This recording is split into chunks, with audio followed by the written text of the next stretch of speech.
प्रभु यीशु मसीह के नाम से सबको जय मसीह की। आज का वचन है 33वां भजन संगीता, उसका पहला वचन। हे धर्मियों, यहोवा के कारण जय जयकार करो, क्योंकि धर्मी लोगों को स्तुति करना शोभा देता है।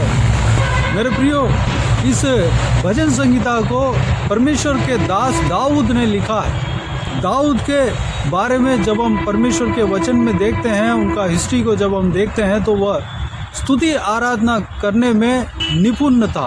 वह म्यूज़िक इंस्ट्रूमेंट को बजाकर परमेश्वर को हर बार स्तुति करते रहता था, उनका आराधना करते रहता था। इसलिए वह धर्मी जन गिना गया। वो अपने जीवन में कई दफ़ा फिसलने के बावजूद भी वह उठकर खड़ा हुआ। परमेश्वर उनको छोड़ा नहीं और परमेश्वर के नज़र में वह प्यारा मनुष्य था।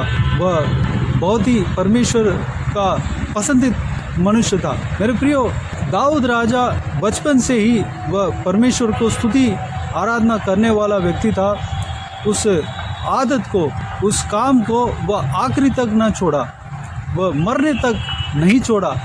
मैं विश्वास करता हूँ कि वह स्वर्ग में जाकर भी वही काम करता होगा, क्योंकि स्वर्ग में परमेश्वर के सामने जितने भी धर्मी लोग इस धरती में मरकर स्वर्ग में जाते हैं, वह सब परमेश्वर के सिंहासन के सामने स्तुति आराधना करते हैं। इस विषय को हम प्रकाशित वाक्य किताब में हम देख सकते हैं, जो कि उसमें स्वर्ग में क्या क्या हो रहा है, स्वर्ग के बारे में उस किताब में लिखा हुआ है।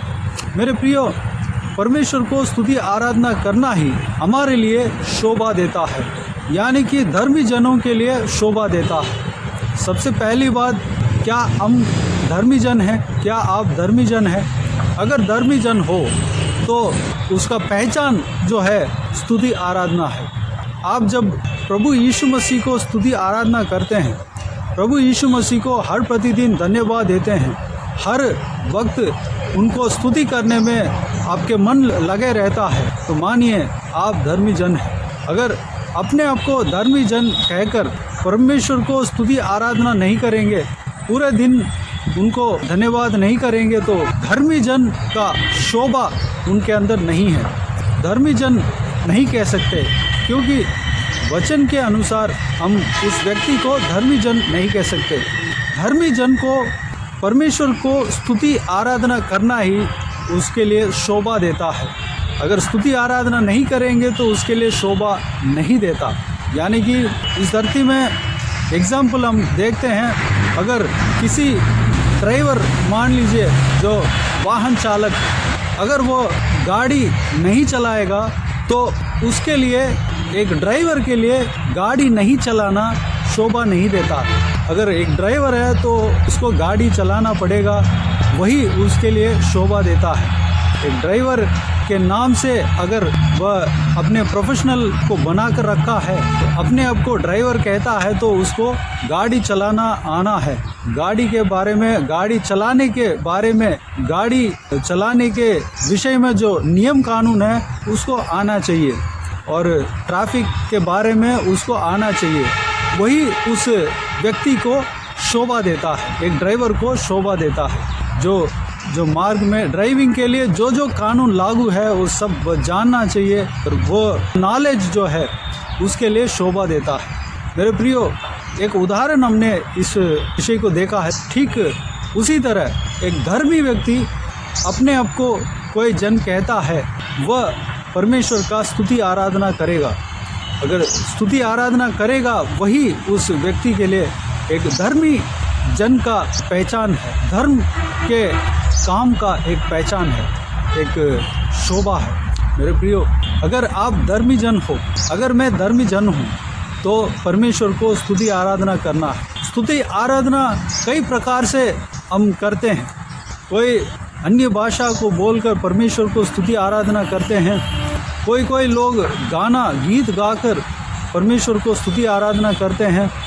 कोई लोग अपने मुंह से जो स्तुति का बैंड निकलता है, उससे स्तुति आराधना करते हैं। कई प्रकार से स्तुति आराधना करते हैं।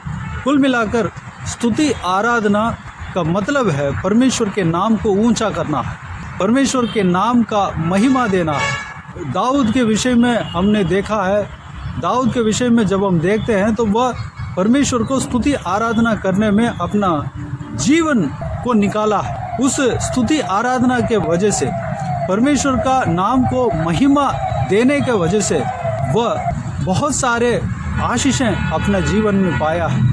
वह अक्सर खुद गाना लिखता था अपने जीवन में परमेश्वर क्या क्या आशीष दिया है, किस तरह परमेश्वर ने उनके साथ रहा है, किस तरह वो चलाते हैं, वह सब कुछ एक गाने के तौर पर लिखकर वह एक जो तार वाद्य के साथ उस गाने को गाकर, उस गीत को गाकर परमेश्वर को स्तुति करता था, आराधना करता था। वह जब उस तार वाद्य को बजाता था, उस बाजे के द्वारा परमेश्वर के नाम को महिमा मिलता था, क्योंकि वह परमेश्वर के लिए बजाता था। उस बाजे से जो आवाज़ निकलता था, उस आवाज़ को दुष्ट आत्मा अगर सुनती है तो वह उस जगह से उठकर भाग जाती थी। एग्जाम्पल जो दाऊद के जीवन में एक संभव को हम देख सकते हैं। पहले इज़राइल देश में शाऊल नाम का एक राजा था। तो परमेश्वर के खिलाफ काम करने के वजह से, उनके अंदर घमंड आने के वजह से उसके अंदर जो पवित्र आत्मा था वो हट गया और गंद आत्मा, दुष्ट आत्मा उसके अंदर आ गया। जब दुष्ट आत्मा उसके अंदर प्रकट होता था, वह शैतानी काम करने लगता था, उनके अंदर शैतानी का गुण आता था, परेशान होता था। दाऊद उनके अंडर में काम करता था। जब दाऊद उस तारे वाद्य को बजाकर परमेश्वर को स्तुति करता था, उस स्तुति के द्वारा वह शाऊल जो राजा, जो कि दुष्ट आत्मा से प्रेरित था, पीड़ित था, वह आराम पाता था। उस दुष्ट आत्मा उस शरीर से निकल जाता था। मेरे प्रियो, जहाँ भी हम परमेश्वर का स्तुति करते हैं, आराधना करते हैं, वहाँ पर दुष्ट आत्मा का कार्य नहीं रहता, वह भाग जाता है। जहाँ कहीं भी परमेश्वर के महिमा होता है, वहाँ पर परमेश्वर का प्रशंसा वहाँ पर प्रकट होता है। उस जगह पे परमेश्वर के प्रशंस वहाँ पर आ जाता है। उस जगह पे गंद, दुष्ट, अंधेरे का काम, जो शैतान के जो कुछ भी कार्य है, उस जगह से भाग जाता है, निकल जाता है, क्योंकि परमेश्वर स्वयं उस जगह पर उतर आता है। उस जगह को परमेश्वर प्रसन्न करता है। जो व्यक्ति परमेश्वर को स्तुति आराधना करता है, उसके ऊपर परमेश्वर अपने नज़र रखता है और परमेश्वर उस व्यक्ति के ऊपर प्रसन्न रहता है। मेरे प्रियो, हमारा काम है प्रभु यीशु मसीह को स्तुति आराधना करना, परमेश्वर को स्तुति आराधना करना, पवित्र आत्मा को स्तुति आराधना करना। जब पवित्र आत्मा किसी व्यक्ति के ऊपर उतरता है तो वह परमेश्वर को स्तुति करता है, आराधना करता है, क्योंकि प्रभु यीशु मसीह स्वयं कहते हैं, अगर पवित्र आत्मा परमेश्वर के आत्मा है, इसलिए परमेश्वर को महिमा देगा। परमेश्वर के पुत्र जो प्रभु यीशु मसीह है, उनको महिमा देंगे, क्योंकि वह परमेश्वर का आत्मा है। मेरे प्रियो, पवित्र आत्मा अगर आपके अंदर उतरेंगे तो आप परमेश्वर को स्तुति आराधना करेंगे, करने का मन लगेगा। वह आप ऑटोमेटिकली अपने आप परमेश्वर को स्तुति करने लगेंगे, आराधना करने लगेंगे, क्योंकि धर्मी जन का शोभा परमेश्वर को स्तुति आराधना करने का है। मेरे प्रियो, अगर आप स्तुति आराधना करेंगे तो आप धर्मी जन ठहरेंगे। परमेश्वर के वचन में हम शुरू से जब हम पढ़ते हैं तो जो लोग परमेश्वर का स्तुति आराधना किए थे, वह लोग धर्मी जन ठहराए गए, गिने गए। आबिल जो है सबसे पहला इंसान था जो परमेश्वर को भेंट चढ़ाया, भेंट के द्वारा परमेश्वर को धन्यवाद दिया। वह परमेश्वर के प्रिय इंसान जाना गया और माना गया। उसके लिए, उनके लहू के लिए परमेश्वर खड़ा हुआ। उसके बाद अब्राहम, इसहाक, याकूब, जितने भी धर्मी जन थे जो इस पवित्र वचन में हम देखते हैं, सबका जीवन में हम देखते हैं तो परमेश्वर को धन्यवाद देने में, स्तुति करने में वो लगे रहे। इसलिए वह धर्मी जन गिने गए और धर्म के मार्ग में चले थे, धर्मी जन ठहरे थे। वो लोग स्तुति आराधना किए थे, परमेश्वर को धन्यवाद दिए थे, वही उनके लिए शोभा है। मेरे प्रियो, हमें जो परमेश्वर को उपासना करने का कई सारे तरीके हैं, प्रार्थना करना और परमेश्वर का वचन को मनन करना, और स्तुति आराधना करना, उसमें परमेश्वर प्रसन्न होता है। ये सारा जो कार्य हमारे जीवन में होना चाहिए।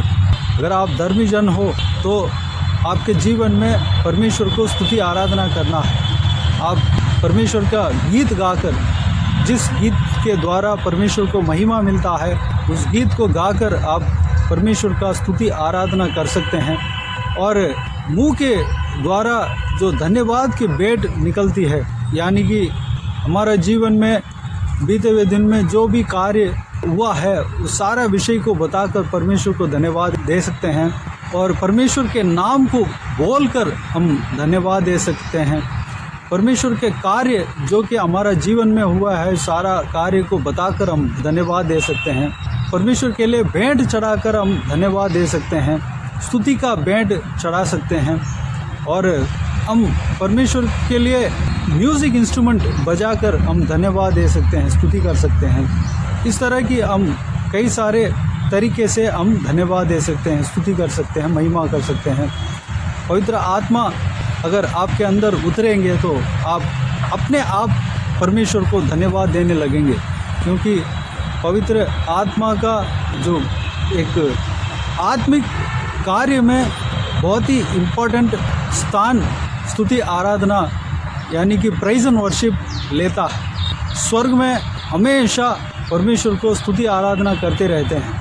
स्वर्गदूत जो परमेश्वर के चारों तरफ जो कोई भी स्वर्गदूत रहते हैं, वह सब हमेशा परमेश्वर को स्तुति आराधना करते रहते हैं। और जो इंसान जो धर्म के मार्ग में चलकर इस धरती में मरकर स्वर्ग में जो गए थे, वो लोग भी परमेश्वर को पुकारते रहते हैं, स्तुति आराधना करते रहते हैं। यानी कि स्तुति आराधना करना आत्मिक जीवन में मुख्य स्थान लेता है। मेरे प्रियो, हमारा जीवन में स्तुति आराधना होना चाहिए। हम जब सुबह उठते हैं, रात को एक अच्छा नींद परमेश्वर ने दिया, उसके लिए हम परमेश्वर को धन्यवाद देना चाहिए। बीते हुए दिनों में परमेश्वर हमें संभाला, उसके लिए परमेश्वर को धन्यवाद देना चाहिए। और सारे विषय के लिए परमेश्वर को धन्यवाद देना चाहिए। हमारे लिए परमेश्वर अन्न दिया, जल दिया, कपड़े दिया, वस्त्र दिया, रहने के लिए मकान दिया, स्थान दिया, सारे बातों के लिए परमेश्वर को धन्यवाद देना चाहिए, क्योंकि वह धन्यवाद के योग्य है, स्तुति का योग्य है। उनको धन्यवाद देना ही चाहिए। मेरे प्रियो, तो आइए इस काम के लिए अपने आप को परमेश्वर के हाथों में समर्पित करें। आइए हम प्रार्थना में जाएं। स्वर्गीय पिता, दयालु परमेश्वर, आपको धन्यवाद देता हूँ। महान परमेश्वर, आपको धन्यवाद देता हूँ। स्तुति के योग्य आपको धन्यवाद देता हूँ परमेश्वर। पिताजी, आप स्तुति आराधना के योग्य हो पिताजी। हम जो आपके वचन के द्वारा हमने मनन किया है, उसी तरह हम आपको स्तुति आराधना करते रहने पाएँ, क्योंकि एक धर्मी व्यक्ति के लिए स्तुति आराधना करना ही शोभा देता है। अगर हम स्तुति आराधना नहीं करते हैं तो हम धर्मी जन अपने आप को कहने के लिए हमारे लिए कोई शब्द नहीं रहेगा। परमेश्वर, अगर हम धर्मी व्यक्ति बनना है तो हमें स्तुति आराधना करना है। परमेश्वर पिता, हमें स्तुति आराधना करने का जीव देना, हृदय देना, मन देना। परमेश्वर, दाऊद की तरह आपको स्तुति आराधना करने पाएँ, गीत के द्वारा आपको स्तुति आराधना करने पाएँ, हम अपने मुंह से आपको धन्यवाद देते रहने पाएँ। बीते हुए दिनों में हमारे लिए जो भी कार्य आपने किया, हमारे लिए जो भी भलाई किया परमेश्वर, सारा बातों को सोचकर परमेश्वर बताकर आपको धन्यवाद देने पाए। परमेश्वर पिता, आपके कई सारे नाम परमेश्वर आपके वचन में दिया हुआ है पिता, उस सारे नाम को बताकर आपको स्तुति आराधना करने पाएँ, आपको खूबियों को बताकर स्तुति आराधना करने पाएँ। इस संसार में जो भी आपने काम किया, सारे कामों को बताकर आपको स्तुति आराधना करने पाएँ। परमेश्वर हालेलुया। स्तुति आराधना करने का अभिषेक से हमें भरना पिता, प्रार्थना का अभिषेक से हमें भरना। परमेश्वर धन्यवाद, आपका जीवित गवाह हम ठहरने पाएँ पिता, अनुग्रह देना पिता। हालेलुया। पवित्र आत्मा हम पर उतरना परमेश्वर। पवित्र आत्मा जब हमारे अंदर उतरते हैं तो हम अपने आप स्तुति आराधना करने लगेंगे। परमेश्वर हमें अभिषेक से भरना, पवित्र आत्मा का अभिषेक से भरना पिता।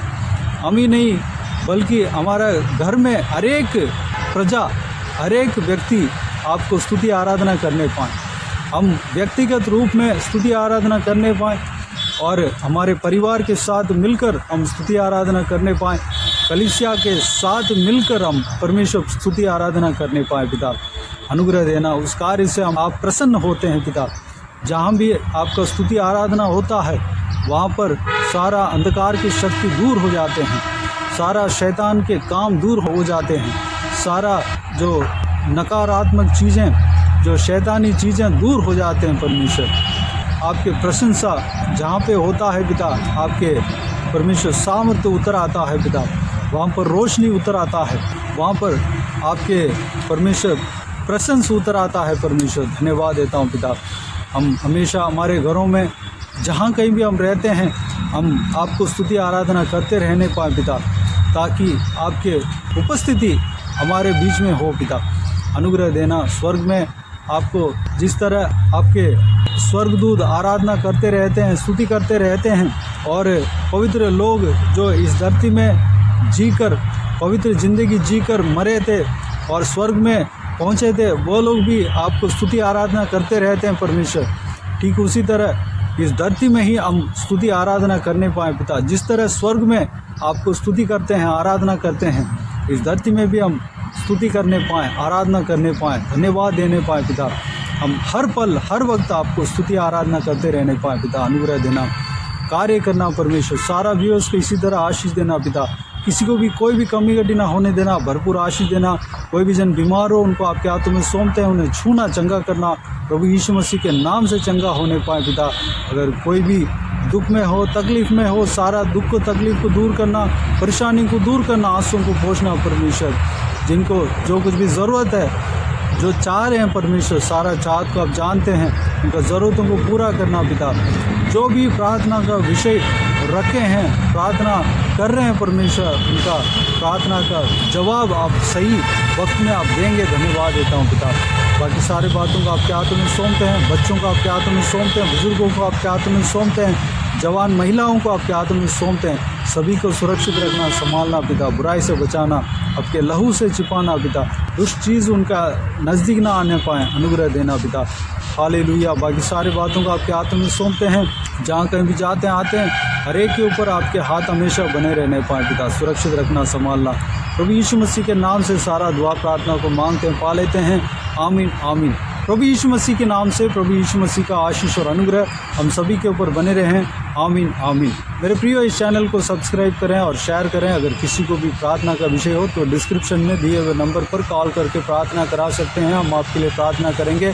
आप अपने व्यक्तिगत प्रार्थना में हमारे लिए प्रार्थना कीजिए। इस सेवकाई के लिए, इस सेवकाई का उन्नति के लिए, इस सेवकाई में जुड़े हुए हर एक जन के लिए, हर एक का आत्मिक उन्नति के लिए, तरक्की के लिए, आत्मिक आशीष के लिए, संसारिक आशीष के लिए, पारिवारिक आशीष के लिए प्रार्थना करें। प्रभु यीशु आप सबको आशीष दे। इस सेवकाई के द्वारा परमेश्वर आपके जीवन में कार्य किया हो वो भी हमें बता सकते हैं, ताकि हम सब मिलकर परमेश्वर को धन्यवाद दे सकें, महिमा कर सकें। प्रभु यीशु आप सबको आशीष दे। आमीन आमीन।